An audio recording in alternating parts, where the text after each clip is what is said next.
So we've already learnt that speed is the same as distance divided by time.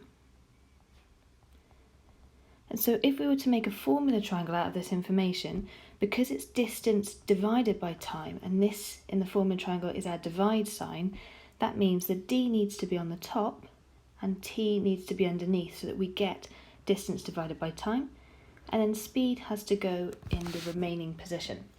Now the good news is, if you've got any three related variables, like speed, distance and time, you can work out the formula just by looking at the units. So we'll start with this example, which uses mass and density and volume. So we're going to look at the quantity which has compound units. So that basically means it's got more than one unit connecting it. So mass has a single unit of kilograms, volume has a single unit of meters cubed, but density here, this has the compound unit of kilograms per meter cubed. Now we should already know that per or slash means divide. So when we look at density there, because it's kilograms per meters cubed, kilograms we know is mass from the question, and meters cubed we know is volume. So we can actually just look at the units and see that density can be worked out by doing mass divided by volume. So when we put it into the formula triangle, it's going to be mass divided by volume, so that again we've got that divide sign, mass divided by volume, and that means that density has to go in the remaining position. Okay, so example 2, this time we're looking at fuel consumption, which is measured in miles per gallon. So you may well be able to see this on your parents' cars. You might be able to ask them to show you where the miles per gallon measurement is, because it tells you how many miles you can go on a single gallon of fuel. So it's quite good to know about the efficiency of your car. So if we can see the word per here again, this time written in words rather than as a slash, again we know that that means divide. So miles we've got there is obviously a distance, and gallons, it tells us in the question as well, is what we measure fuel in. So we've got to use the divide line to do distance divided by fuel, so distance and fuel, which therefore means that consumption goes in the remaining position there.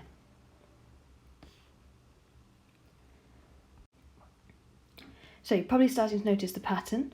We're looking again for that compound unit. So here in the one connecting population, population density and area, we're looking for this word per, which means divide. So we've got the people per metre squared, which is a measurement of area. So once again, we're looking at this divide line. It's people divided by area. Okay, and then that's going to give us the density. So people divided by area, and the remaining position is density. You might notice that this is actually similar to the first one we did, which was density being mass divided by volume. Okay, so in this example we've got force, we've got distance, and then we've got energy measured in Newton meters. And you'll probably be able to see straight away this is the first example we've had that hasn't had a slash or a per in it in any way. What we've actually got here are two letters written side by side, and we know that in algebra that means that they are multiplied together. So this time, rather than it being newtons divided by meters, it's newtons times meters. So newtons we can see in the question is a measurement of force, and meters is used for measuring distance. So because these two are multiplied together, that means we don't want to use the divide line to separate them. We actually want to have them both together on the same line. So this time we've got force and we've got distance, and the remaining quantity of energy is going to go up here. Okay, example 5, we're back to what we're a bit more familiar with. We've got a slash here, which we know means per or divide. So we've got a divide sign for density. Grams is mass.